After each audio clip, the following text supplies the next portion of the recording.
Hi అండి. ఈరోజు మజ్జిగలోకి ఎంతో రుచికరమైన ఆరోగ్యకరమైన ఎన్నో ఔషధ గుణాలున్న పౌడర్ని మీకు ఎలా చేసుకోవాలో తయారు విధానం చెప్తాను. ముందుగా జీలకర్ర 100 గ్రాములు, సోంపు 100 గ్రాములు, 50 గ్రాములు శొంఠి, 50 గ్రాములు వాము తీసుకోవాలండి. వీటిని ఇండివిజువల్గా ఒకదానికొకటి సపరేట్గా వేయించుకోవాలి.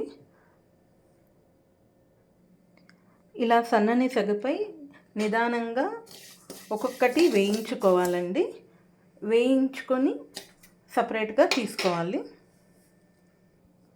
ఇలా వేయించుకున్న వాటన్నిటిని ఒక్కొక్క బౌల్లోకి తీసుకుందాము.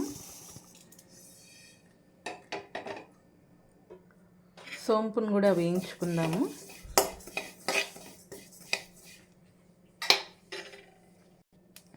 లైట్గా ఇలా చిటపటలాడితే చాలండి, మరీ వేగాల్సిన అవసరం లేదు.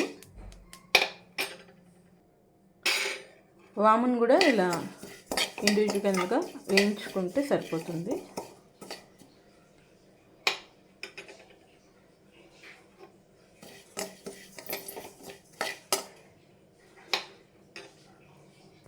వాము కూడా ఇంతే అండి, ఇలా జస్ట్ చిటపటలాడిన వెంటనే తీసేసుకుందాము, సరిపోతుంది ఇలా ఫ్రై అయితే.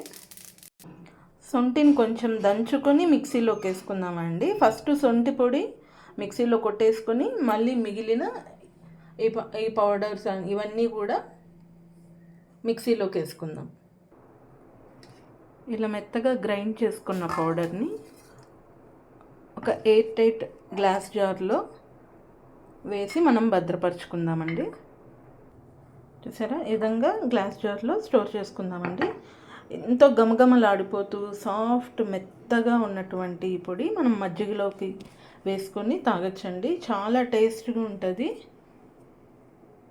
ఈ వీడియో కనుక మీకు నచ్చినట్లయితే లైక్ చేయండి, షేర్ చేయండి, అలాగే మా ఛానల్ని సబ్స్క్రైబ్ చేసుకోండి. Thank you for watching.